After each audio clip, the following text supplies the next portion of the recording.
Hey, welcome to the Queen's Comic Podcast, where we talk all the nonsense of comics, life, love, and all the things we really care about. This week we got Mike here with us too. Hello, everybody. When we said sometimes Mike in the theme song, we weren't kidding. Mike is here. Hectic schedule, I pop in and out. Let's start off. Recently, one of our favorite comic shops just closed down, Rogers Time Machine. He's become an online store now, but unfortunately the physical location, which he's moved since 1976, had to be closed now, and it's kind of hard to say that because I wasn't around since 76. I was, but I was one. Yeah, And fair I enough. lived in a different country. Oh, wow. Well, he got all those Canadian comics that everybody's going nuts for to find now. No, I sold all those before I moved. Shoot myself in the foot because I know I had the Canadian price variant of New Mutants 98. I know I did. Pain. All the Alpha Flight comics. Yeah. Oh my God, yeah. In the country it originated from. Mm-hmm. But today was actually a busy day because we also had work. You hit up Street Side Anthony. Ian headed out to the Bronx and picked up a bunch of books, and I can't wait for him to tell me about It it. wasn't a bunch of books. It was only a handful of books, but they're good ones. So I'll go through them right now. And there was Quality over quantity. Yes. a nice gift thrown in as well that you can't see just yet. So the first one, you're going to laugh, but, Secret Wars 2, number 3. Oh my God. It's the first physical appearance of the Beyonder, I think. I didn't look it up, but I think. I got a huge question about that because I love the Beyonder. Do you like the way that Jonathan Hickman changed the Beyonder now? No, it's so whack. It is so terrible. I'm like, really? They're just a bunch of weird aliens that made something? And obviously, Secret Wars 2 kind of sucks, but I have nostalgia for Beyonder in the white disco suit. Yeah, So, most definitely. Yeah. It was a big part of my childhood. In my childhood, I thought this was a good comic. I didn't know any better. When it first came out, I was reading it off the racks. I was like, this is great. And I reread it a few years later, and I was like, this is not great, but... It's fun. It's fun. And it hits those hearts for the nostalgia, and that's the good part of it. Absolutely. And the disco suit. And the disco suit. But hold on before we jump. Supposedly the Beyonder is going to be now a Kang variant in the new movies, and that's the big rumor for the films. I have heard that rumor as well. Yeah, and it's Jonathan Majors, I say his name right correctly? Yeah, actor the guy who's plays- playing Kang, fantastic. Yeah, he's great. He's in the new Creed film I'm excited about. Right. But he's going to play, because supposedly he's just doing a different variant of Beyonder. I'm excited by that. Just forget Hickman completely. I like the idea of like a superpowered being existing without too much explanation of aliens with it. You know? Yeah. Don't overdo it. Yeah. It's really Leave oversmart. some mystery there. Yeah, it's way too smart for my own good. What's the next one for you? Next one I got from Anthony, Tomb of Dracula, number 61. Ooh. I don't think there's any key significance to this. I just like old Tomb of Dracula comics. And Mike too. Yeah. It's in really nice shape.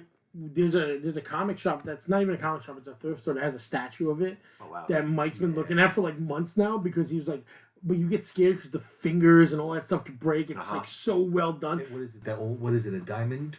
Was it the diamond statue, or was it a Marvel? Was it a Bowen statue? It's like the big full body one. But it looks Japanese. Yeah, like those giant Kotobukiya or whatever style ones from way back when. So they're huge. It's like a mid 2000s, late 90s statue. So it's one of those that nobody bought. I know nothing about collectible statues. I've never really had the space to get into it, so I admire them. I think they're gorgeous. Someday when I have a mansion, I'll fill it full of statues, but that might be a little ways off yet. Yeah, I've been saying that for years. Yeah. I still that's why the room we're in is a little bit cramped. So then I guess the biggest book of the day was I did get Omega Men, first appearance of Lobo. Good So, copy. it's not bad. There's a little crease that he pointed out to me here, but I couldn't argue with the price. So Yeah, of course. And then the coolest thing. That book's coolest gonna thing. blow up eventually now with Of James course, Gunn. yeah. But the coolest thing that I got, and I had never seen this before, it's a convention program from 1971, the 1971 MetroCon, August 14th and 15th, 1971. Put my glasses on here so I can read it. At the Statler Hilton, wherever that was. So yeah, it's the convention program from 1971. So it's 52 years old. It's got a little bit of goop inside, but I can overlook the goop because it's got an absolutely gorgeous Bernie Wrightson cover. That is fantastic. And that I've never seen before. Is that Cain and Abel on the cover? No, it's Oh not. my- It's just some two ghouls and two guys being spooked by the ghouls. Oh, And it's I got, almost started cursing when I saw you pull that out just now. Yeah, no, it's not I was a like, wow, we're mystery gonna thing or bleep a anything lot. like that. But we're not bleeping anything. You know that. I know, but I don't expect to curse that much. You flip through it, it's got, I don't know, something illustrated by somebody named Hanley. I don't know if that's Jim Hanley. I don't know who that is. There's not... there's a list of people who showed up at the convention. So Len Wein was there. Denny O'Neil was there.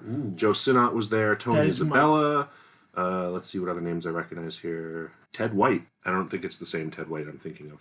But it lists the events that happened. It was a 2-day show, but it's got like some Frazetta, an article on. Oh, Frazetta was the guest of honor. I don't know why they don't list that in the front, but Frazetta was the guest of honor. So there's like a gallery of some of his toned and paperback art in here.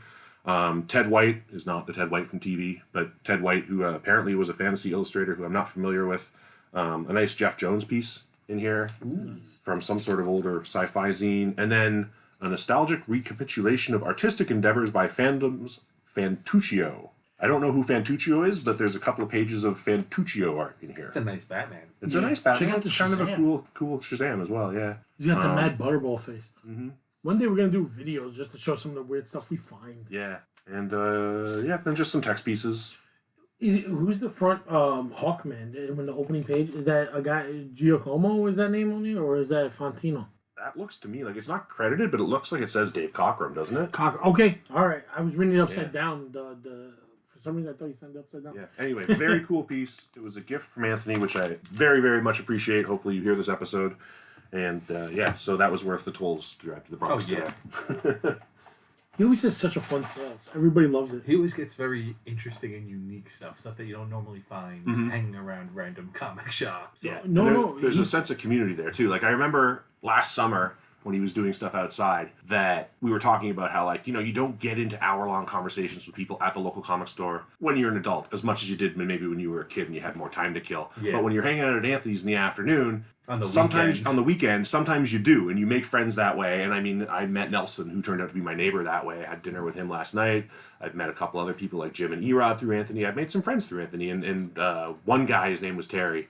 He shows up all the time, and he said, this place isn't like my local comic store. That place is like it's like a library. It's a snooze fest. It's not that. This place, it's like fucking Cheers. And he was right. It's a hangout. Yeah. It's a hangout. And everybody knows your name. Well, what I love about those guys? After a while. Well, that's true. So is in Cheers. Mm-hmm. Oh, I always refer to people that are really great as huggers and kissers. Yeah. Like, if you ever hear me say that about somebody, that means that there's somebody you can hang out with and talk comics. And Anthony's definitely like that. Nelson's like that. I still can't get over when I first met Nelson. I didn't know he was a guy named Nelvis online. Yeah. And I screamed out, "You're fucking Nelvis?" And he was like, "Yeah, it's me." I was like, "Awesome." I had happy hour with him last night. Oh, where at? Just across the street in my neighborhood. You got some good spots by you, by bars. Yeah, I'm not going to try and pronounce the name of it because it's Spanish and I would pronounce it wrong. But it's a Uruguayan bakery, has like a kind of a bar / steakhouse attached to it. Nice. We went there for a couple of beers. They had a fantastic happy hour. So Nelson was talking about what a great guy you are last night. Oh, so I love that guy.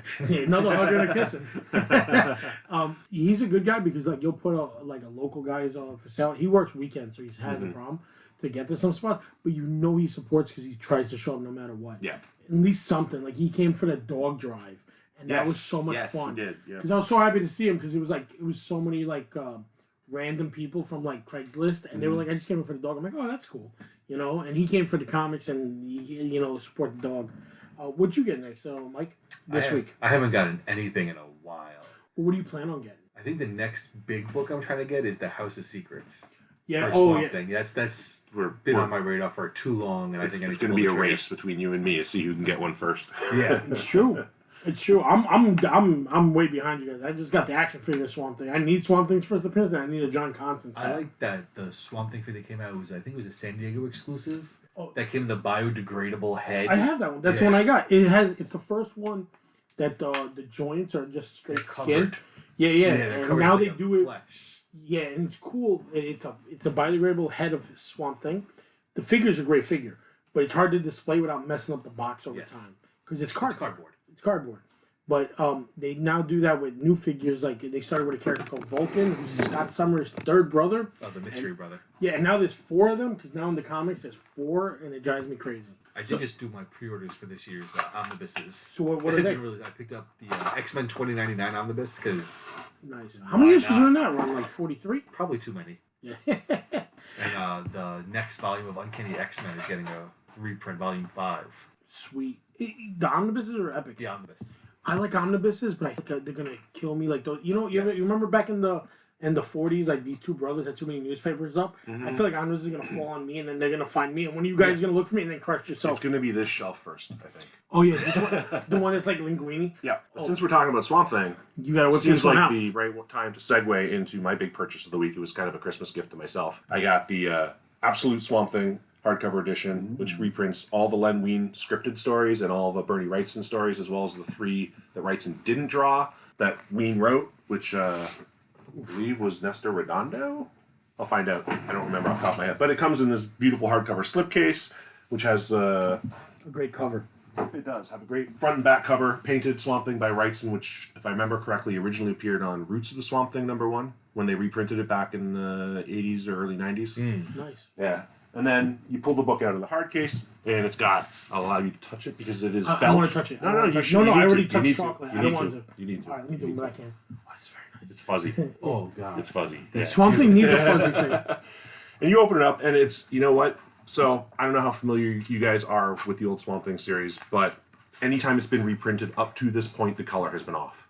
Compared to the original issues, the colors have been way off, way bolder, way brighter. When they did it, the Roots of the Swamp Thing stuff, it was on like Baxter paper. You remember when DC was really into Baxter paper? You might be a little too young, the 10-year difference. But when I was a kid, like 12, 13, the back paper was super glossy, and they cranked the colors way up on them. So Swamp Thing, rather than looking like a moss green, looked like a bright, almost forest green. So kind of a completely different Pantone. So Jose Villarrubia, who is a professional comic book artist / colorist, and a huge Wrightson fan, he's very active on the Bernie Wrightson Facebook group. He was the one in charge of recoloring this, and he nailed it. It looks almost identical to the old newsprint books. So if you flip through it, you can see how muted that palette that is so perfect compared to, what the existing reprints look like. Yeah. Way better. Way better. I'm about to sell the Bronze Age collection. I have to go get that. Yeah, it might be worth it. So in addition to printing, like I said, the first 10 issues that Wrightson did, and then the other 3 issues that Nestor Redondo did do, and then there's some assists from like Kaluta and Jones in here as well. And so in addition to reprinting those 13 issues, if you go to the back pages, which is where all the cooler stuff is, you get some nice bonus features. So there's an article about like Swamp Thing's first appearance in House of Secrets '92 that shows off some rough pieces that Wrightson did, like some preliminary sketches. You can see the rough color guide there with the blue, as well as some black and white versions of the interior pages before they were colored. There's an interview here with Alan Weiss, Michael Kaluta, and Louise Simonson, who were there when the cover was done, because Louise Simonson modeled for Wrightson for the cover. And if you flip through, here you get to the photo. That is awesome. That they did. They reprinted the negatives from those pictures. So you can see the hair, right? The hair right there in that picture, and you compare it to the House of Secrets '92 cover, which I'm sure you guys have in your brain. And yeah, of course. Yeah. It's on my hunt. Yeah, so it's pretty cool to see that. And then you get, uncolored artwork reprinted from the original artwork for the first issue cover, some interior pages. I did manage to get the copy of #1, thankfully. Yeah. So that's been holding me off. Right. So it's just a really nice package altogether. And as a Wrightson geek and a Swamp Thing geek, there was no way I couldn't not have it. So that was, a Christmas present to myself. I think the coloring is a huge thing, because a lot of the reprints for anything, the colors just aren't right. Because transferring from that newspaper to any kind of modern paper, the color is just way off. Always off, even with the EC reprints. There's another really cool piece in the back here. So they call it a glimpse at what might have been. So Wrightson did some preliminary artwork for a series called Swamp Thing Deja Vu that he and Wein were going to do in the mid 80s that never came to fruition for whatever reason. And so they reproduced 1, 2, 3, 4, 5, 6, 7, 8 pages and a cover pages, just rough pencils, but I mean, I don't think these have been published before anywhere. Not that I'm aware of. And then if you flip through more, you get Len Wein's scrapbook, where he just has a couple of pieces of art that Wrightson did for him, a Swamp Thing piece that Sergio Aragonés did for him, a piece by Wein himself, kind of a very primitive-looking Swamp Thing, but still cool that Wein did it. And then another early Wrightson, kind of inked piece. Absolutely gorgeous. Yeah. And then another later, you can tell this is a later period, it's up to 2002, because by this time his art style has changed a fair bit. That's one of the ones that was an early DC Direct statue. Oh, cool. I didn't know that. I'm going to find that. Okay. Yeah. I'll find that. All right. I found it once at a convention, and it had the sticker was like $80. So I'm like, I will grab that in a heartbeat. Guy's like, no, it's $200. That's the original sticker. All right. So I still don't have that one. And then in the back, find it. Just before the end, then you get some nice pictures of Wein and Wrightson hanging out together, because they've both passed on since this was made, obviously. So, a nice way to finish it. And then credits for everybody who worked on it. It's a beautiful package. Worth every cent. Yeah. I'm not going to lie to you, because we all love Swamp Thing. This is going to become a Swamp Thing episode. That's fine with me. Because I have a lot of questions on other fans. Do you want to start in the comics, or do you want to start in the movies? Because I'm putting this away, so we're starting with whatever you want to start with. All right. I'm not going to lie, because I'm going to go off the deep end on a little in this one. So we'll start with the comics. How did you like Alan Moore's interpretation of Swamp Thing? I loved it. Yeah. Brilliant. Yeah. Did you love the fact that he made him more of a plain character that based his ideas on a person who passed away, which I thought was such a trippy thing. It's like I see them trying to do that with Krakoa now in X-Men, but they got it from there. Oh. And Alan Moore is the originator. So I'll tell you my take on Moore. When I read it as a kid, it went way over my head, and I didn't like it. Right. I didn't like it. That's fair. Yeah, Because as a child, I like the art. I'm like, okay, Steve Bissette and John Toddleben are doing a great job with the penciling and the inking. It looks fantastic. I didn't get it, and it wasn't until DC putting out the absolute editions of the Moore run in those 3 hardcover volumes over like 2020 and 2021 that I read it from start to finish. I had read individual issues and appreciated it more as an adult, just because Moore's prose is so beautiful, right, and his ideas are so out there. And reading it from start to finish, obviously, which is the way you should read something, had a much, much, much bigger impact on me. Like, there's that episode where Abby and Swamp Thing consummate their love. Yes. And they do it by her eating a piece of fruit that grows off of his back, and she just trips balls, basically. And that's how they have sex, basically. And reading that, I was like, I don't know where he got this idea from, but it's wild. And then, of course, the art gets extremely psychedelic during this phase, and you don't feel what she's feeling. You can't, right? You can't feel that through a comic book, but you get a good idea. The imagery really puts you into that really mindset does. of like, oh, okay. Like, Yes. And then there's, of course, the infamous issue where he's dissected, right? Yes. So, which was early in the run, too. Yeah. This is the thing that bothers me about the Swamp Thing run, is everybody will pick up the first trade from the Saga of the Swamp Things, but nobody will get 2 through 6. There's no point in picking up the first one if you don't finish. That's one of those series Yeah, where... but that's a real fan, but people are like, I'm just going to check it out.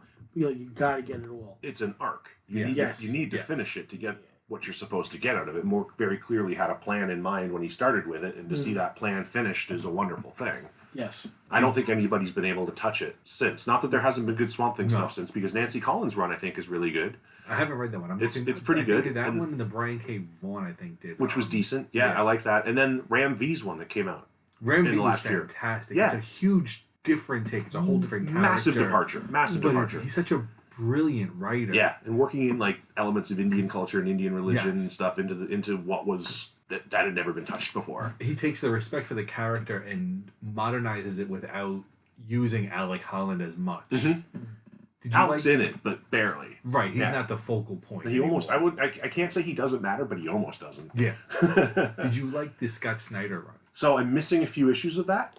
I haven't read it from start to finish the way I probably should have. But what I've read of it, I don't love. What's weird about that is you also kind of need to read Animal Man with it. Because there's a huge crossover between the red and the green. You know what? I'm confusing it. So Scott Snyder's run was the New 52 stuff. Yes. Yeah, okay, never mind. I have read that, and yeah, I liked it. It was surprisingly fantastic. Yes, and I it did mixed like it. really well with that Animal Man art that Jeff Lemire did with a lot of his bizarre artwork and weird, traumatic family stuff. Where Animal Man becomes a straight-up horror comic, basically. Yes, yeah. and it's brilliant. And they have the whole issues with the red.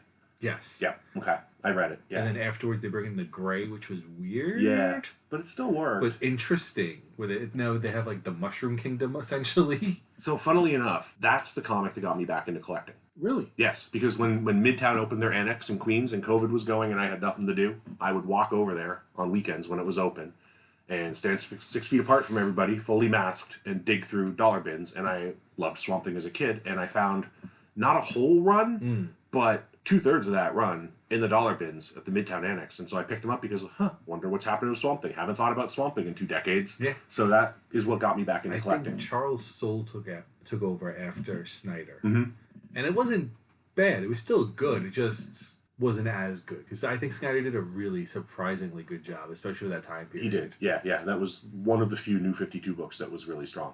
Yeah, I enjoyed that. The Animal Man and Demon Knights was pretty good for a while. I didn't read Demon Knights at all. Some of the Batman stuff was all right. Demon Knights. I'm sorry. I'm Yeah. thinking about something. I'm thinking The Demon. No, Oh, yeah. Well, Demon Knight had the Demon, Madame Xanadu's, one of those weird throwback to medieval DC books. I like stuff like that because I'm a big Seven Soldiers of Victory, but I might be jumping ahead of myself from where I want to go timeline-wise. You guys kind of jumped the gun on this. What's the perfect companion to every Swamp Thing book? Animal Man. And it's always that we're gonna get a little bit kooky on here, so I apologize now. Because Grant Morrison is the greatest writer for Animal Man, hands down. and he's considered like the good wizard. Right. And then Alan Moore is the bad wizard. In this And it- hobbit hole. Well, Yeah, they're, yeah. they're both technically mages, aren't they? Like, Yeah, exactly. So Alan Moore with his sock puppet. yeah. one second, Homer Careful Simpson. what you say. You'll cast an evil spell on you. I love Alan Moore, but I it do makes too. me laugh that Grant Morrison is considered like his polar opposite of loving comic books, and Alan Moore is like he hates comics. He's the legend of like comics will break your heart. Yep. You know what I Yep. mean? Like I get it, but it makes me laugh that like both those books you could read at the same time and thoroughly enjoy it. And even till today, Jeff Lemire and Scott Snyder are the writers for that stuff. Oh, yeah. And two polar opposites when it comes to writing stuff. Yeah, One's too absolutely. heavy metal, and one's way too much folk punk. Yes. You're saying Lemire's the folk puppet. Oh, totally, totally. It's a good comparison, but I'm not going to lie. More often than not, I love Lemire's writing. Lemire's a good Like, he writer. has very few misses, in my opinion. I think I like Lemire's writing as a whole better than Snyder's as a whole. Yeah, I like Yeah, Lemire's Snyder writing kills me a little bit. lot more than Snyder. I'm 'Cause- not a big Snyder fan. Snyder gets a little too heavy-handed with some of the ridiculous stuff, especially his DC stuff where you get like metal and all that stuff. Where it's just Right. like, all right, I get it. You can relax. It's going to that borderline extreme '90s era kind of stuff. That's what a lot of his stuff reminds me of is Yeah. like extreme '90s stuff. And I know He's there's the people out there- Pantera guy. yeah. There's people out there. Capullo. Yeah. Oh, forget about People out there love those guys, and like they're super talented. Don't get me wrong, but Scott Snyder's stuff it never connected with me the way like Lemire's, I guess, more personal writing stuff Right, did. maybe Like something like Essex County or Underwater. Essex Welder. County, yeah. That one drives me crazy that one is so popular, but it's such a single story in one book is Underwater Miner. Yes. I mean, Underwater Welder, I'm sorry. And that's another thing. I'm going to jump back a little bit to Swamp Thing. Yep. My favorite thing in the whole world is that Alan Moore never wrote another story about Swamp Thing again. Nope, he didn't. And that's what you should be doing. He doesn't You should revisit write- anything, really. No. I hate when writers do that. I hate that with such a passion. You spend a huge chunk of your life writing a story, and then you stop, what you're doing and come back 10 years later. Some of your fan base has already passed on. It's you've got to lost be a them. really good idea that continues or No, age the character or I something. get that, but your story has been told. Yeah. Move on, and then write the next one. But Swamp Thing is like a good collection that people can pick up and read. Those 6 books, Saga of Swamp Thing, Yep. and Animal Man also. Even when it becomes, I'm gonna mess up this guy's name. Venditti took over from Animal Man, and like I collect the trade, so I have 1 through 5 is Grant Morrison, and then after that is like Robert Venditti. Right. And he was the vigilante guy, and he wrote it, and I love that Animal Man too. But sometimes you just need that quintessential collection. It almost seems unfair sometimes to follow up certain runs. Yes. Like, just let the book go for a year or two.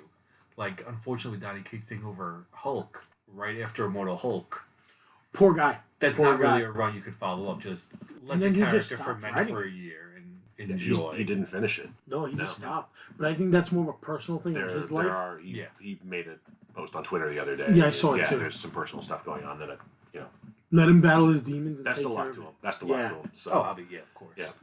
But Okay, so I have a question, Swamp Thing question, because otherwise I'm going to go off on a Lemire tangent. Do you think Swamp Thing works better? Nerdiest question. Do you think Swamp Thing works better in or outside the mainstream DC universe? Because Outside.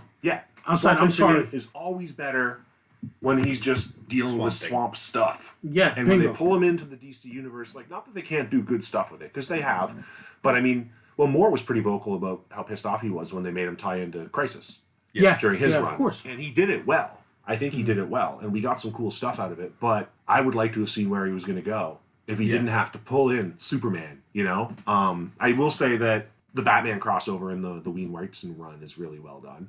I like that one a lot. But it's cool if it happens occasionally.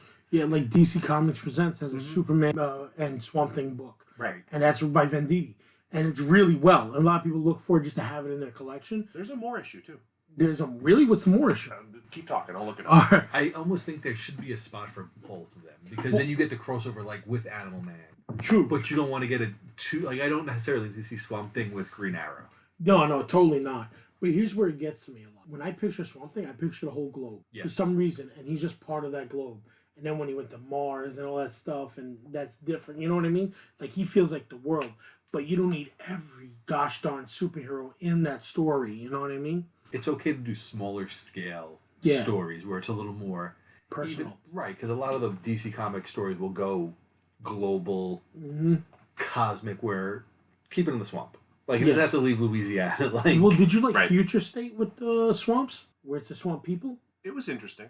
Yeah, it was just different. The 2 issues, fine. Yeah. That was enough. I thought it was well done, but I didn't need a lot more of it. I was glad that Ram V wound up taking things in a different direction. Yeah, Yes. yeah, totally. So to get back to that DC Comics Presents, so it's issue 85, and there's the cover. That's the one I'm Yes. talking about. Okay. I'm sorry, I thought So, that yeah. was Venditti. Yeah, that's No, the one. so Moore wrote it, but it's also did not know. it's got art by Rick Veitch, which is amazing, and That's it's, the it's guy's name inked, I kept It's mixing. inked by Al Williamson. Isn't which he is at pretty one of cool. our shows coming up? think so. Yeah, Al Williamson. Is he still around? Or, then I'm thinking Scott Williamson. I'm sorry. Okay. Oh wow, sorry, pal. Al Williamson goes way back. Yeah, oof. Yeah. I was interested. Did you read that Harleen book? No. I can never pronounce the guy's name. It's got a lot of consonants and J's. Which one's Harleen? Stephen Sejic. But he did that 3-issue Harleen series where it was like a retelling of her origin. Absolutely fantastic book. And his plan after that was to do an Ivy book Okay. with Swamp Thing kind of as her mentor. That's a perfect combination because it's Poison Ivy, the environmentalist. Right. Yeah, that could work. It was also going to be kind of in the DC universe, but kind of on the cusp of the DC universe where it wasn't really in continuity, but Right. like the kind of father-daughter relationship almost, which would have been really nice to see. The artwork was More interesting to me spectacular. when they take things like outside of the mainstream, where like the writers get to be more creative. They don't have to worry about continuity as much. Right. Yeah, They just have more freedom. Which is why I love Tom King stuff for DC. he's good, but Not Tom King, Tom Taylor. Tom Taylor. I'm having a brain fart on him. I'm sorry. DCeased, Dark Knights of Steel. Oh, okay. I heard DCeased. Everybody loves. Deceased The was covers fun. are fun. Deceased was fun. fantastic. Yeah, Yeah. and those movie homage covers, I'm a sucker for those. Yeah, That's why I you got know when into the the series. Yeah. And I'm like, oh, I'm going to buy, this is a silly cover. I have to read this. And then I'm like, oh, I'm buying every single issue now. I like the Green Lantern that's coming out of there that I see the toys of, Yes. and she looks phenomenal. The blonde haired one at the end or something like that. It's Black Canary. Like that's Black Canary. Yes. What a cool combo. Yes. Because I haven't read them. I just like the covers. Like one is Full Metal Jacket. That's one of my favorite There's a movies. Full Metal Jacket one. There's a really great Nightmare on Elm Street homage, and then Yes. there's an It Yes. homage as well. Oh, sweet. There's probably other ones that I'm forgetting. Purple Rain just came out. They did I a didn't see somewhere. that one. They did an Iron Maiden Somewhere in Time one. That's sweet. Oh, that's cool. They did the latest run had. It was an homage over a couple of issues of X-Men #1 from the 90s That's funny. with all the DCeased covers. Yeah, it's a really fun run. And there's a couple of issues where there are standout moments that are permanently etched in my brain now. Don't tell me. I'm gonna read it. It's even my fiance Veronica. There are moments in there where she was reading like, "Oh shit!" Like that's terrifying. Like cool. really great moments. Only thing is weird is like I'm confused on the numbering when I look at the trades because I want to get a trade, Right. but I'm like, is this 1 through 6 or is this 6 through 12? It's What's like, going on? It's like Marvel Zombies. It's a series of miniseries. Yes. Yeah. So it's not an ongoing. Like the first one is DCeased, and then after that you can kind of because the one is happening. It's what the villains are doing in the meantime, and then one is Okay, afterwards. So that's good writing. you get a mix of different things, and I like that he has these ideas before the book actually comes out. Mm-hmm. It's not just him floundering like, "Oh, we need to make a new story. Go for it." He's like, "I actually have ideas," That's dope. which is nice. So we're gonna jump back a little bit on Swamp Thing for one question. Yeah. Did you guys read Seven Soldiers of Victory? No. No. No. It's Grant Morrison's I like read a good chunk of it a long time ago, mostly for Zatanna. fair enough. Zatanna with Ryan Sook artwork Yes. is great. Grant Morrison wrote this stuff. I feel like his Frankenstein Agents of Shade or whatever it's called. I have the first issue of that. Yeah. Yeah, it's fun. I feel like that should have been Swamp Thing in the storyline. And he couldn't get away with putting him in there and messing with his origins and all that stuff. That was another good 52 book. Which one? Frankenstein and the Agents Yeah, of Shade. everybody told me. I haven't read the story, but I read Agents of Seven Soldiers of Victory. I was picking them up like fanatics.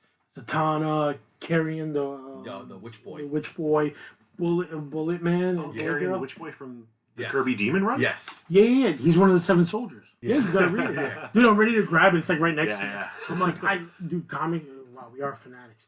But the artworks on all of them are different artists, but Grant Morrison writing. Okay. But you feel like Frankenstein was supposed to be Swamp Thing to some degree. Just he didn't do it because Alan Moore wrote it. Okay. You know what I mean? That wizard. Yeah. It's almost like DC's like dark version of S.H.I.E.L.D. Well, Interesting. that's the Shade one, but I'm talking Yeah. about the Seven Soldiers. The Seven Yeah. Soldiers is like a prophecy. But my favorite thing about that is before Donny Cates was doing this, Donny Cates does a lot of 90s stuff. Grant Morrison was doing 70s and 80s stuff where they were reaching back to the old Seven Soldiers of Victory with the Shining Knight. And Roy Thomas did it before Grant Morrison. So, yeah. So he would reach back and do their characters and bring them to light now and be like, that was their story arc. This is the 2000 story arc. I love all that stuff because it made me go and buy all these old I'll pick those up. I mean, they're not expensive books. No, I'll pick those up. I pass them in dollar bins all the time. Yeah. Only problem you might have is the phenomenal covers for Zatanna.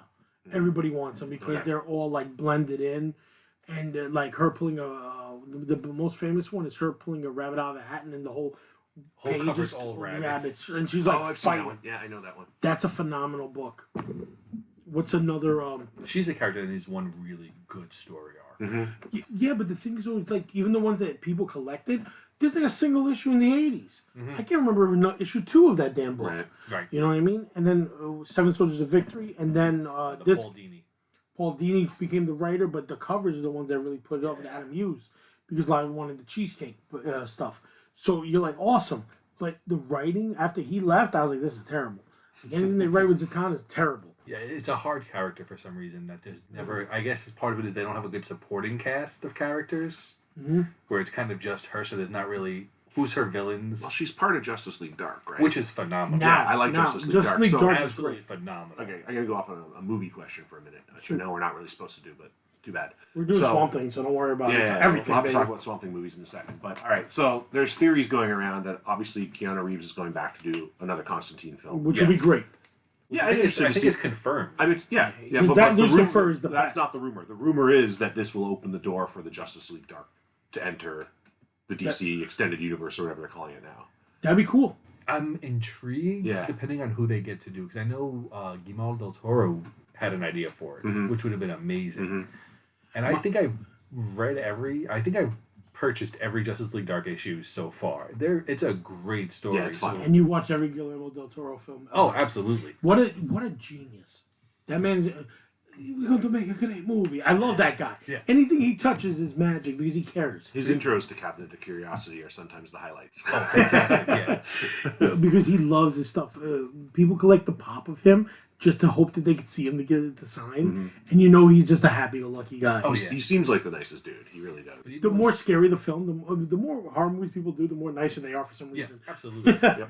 But even the last Justice League Dark run that had Wonder Woman, I was a little concerned because usually bringing a character like that, it's like, all right, this is kind of going to be just, let's throw this in there so people buy it. And it was actually a really solid story with mythology and magic going back and forth. It was Who great. wrote that one? At some point, it was Ram V took over. Yeah. I forget who was doing it originally.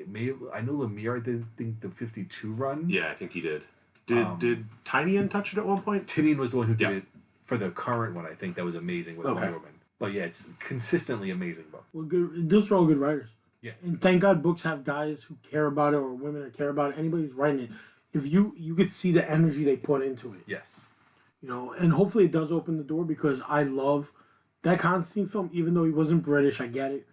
But that Lucifer was phenomenal. Well, after hearing Keanu Reeves do a British accent in Dracula, we don't want him to do it again. No, totally. It's one of those movies where, is it a good Constantine movie? No. Is it a decent movie? It's not a bad movie. Right. It's I agree. enjoyable. I agree. It's not necessarily so accurate. It doesn't feel like Hellblazer at all. No, but Yeah, it's but a no, fun entertaining. movie. But Hellblazer doesn't even feel like Hellblazer sometimes because when you read the books, you're like, this is so out of whack. And I'm talking about it even with the 26 trade paperbacks behind Mike. I love all of them, but some of them are terrible. Yeah. Some are terrible. And I take the good and I take the bad. That with original Jamie Delano run is really strong, and the Garth Ennis run is strong, and then you've got that Brian Azzarello 6-issue bit where Corbin drew it, and I think Azzarello wrote it. Yeah. And I'm a Corbin nerd, so that just checks absolutely. a lot of boxes for me. I did not know he was such an older guy when he passed away. Yeah. Yeah. Yeah, because you can see I have like a lot of Corbin books over here. He was that working you up to the end, I think. Yes, he was Yeah. still Does he putting love- out. He was 81. He was still doing heavy metal. Yeah. Yes. Heavy Metal was phenomenal with so many good artists. Well, did you see the relaunch of heavy metal's coming? Oh no, is it another crappy one like the comics? So I'm afraid he might break the microphone by screaming after this. But, apparently, they're relaunching with Whatnot Publishing. Oh no. Whatever comes out, just let it come out.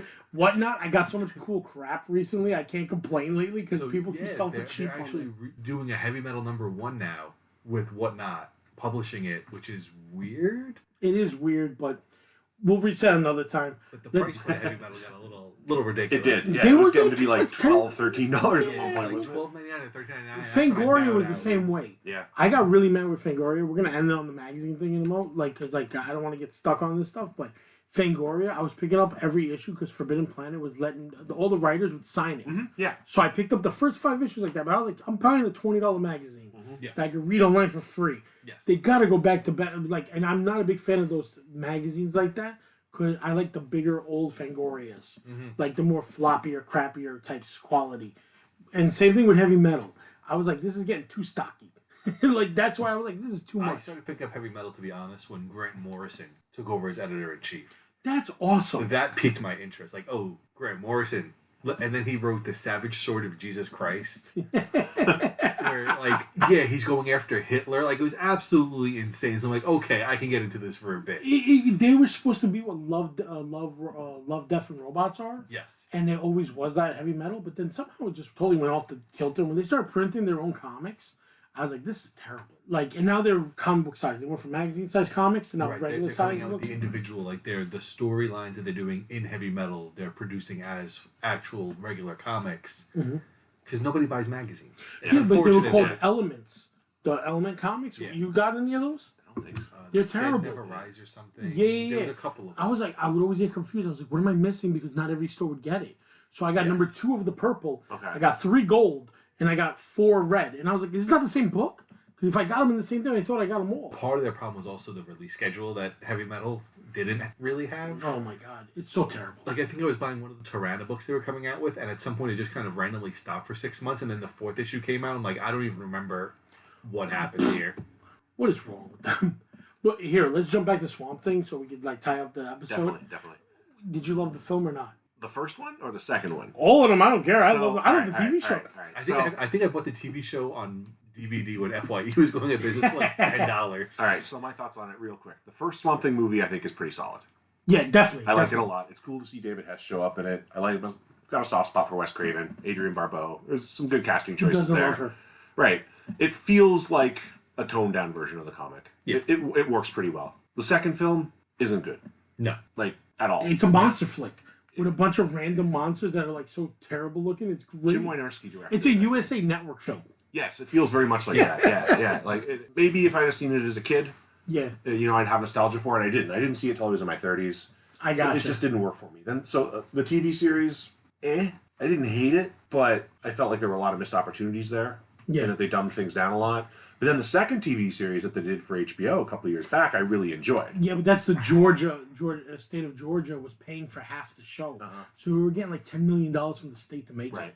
That's why the graphics were amazing. Yeah. I have not been able to bring myself to watch it. Me too. I'm because afraid to. It was canceled before it Yeah, aired, and I'm like, well, They rebudgeted the state. I'm just gonna be mad the entire time I'm watching. That's this. what happened. The Blu-ray was on sale on Amazon for like $8. So I Okay. grabbed it. Why not? It was something that like my wife was mildly curious in. She doesn't care about comic books, but she likes horror stuff. So I'm like, we'll watch Swamp Thing. She wound up enjoying it, so we watched it together. But at the end, we were like, well, now what? And I'm like, it's canceled.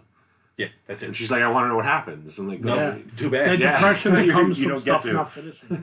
But that's why I say it's amazing that Alan Moore got to write his saga Swamp Thing, but he wrote the whole story. Yes. When that's the one thing that pisses me off more than anything in life. Finish the damn story. Well, and there's obviously plenty of comics out there that have never been finished. But the Yeah. one cool thing that the medium allows people to do is not have to worry about budget. Yes. Well, comics? Yeah, Yeah. You can do anything.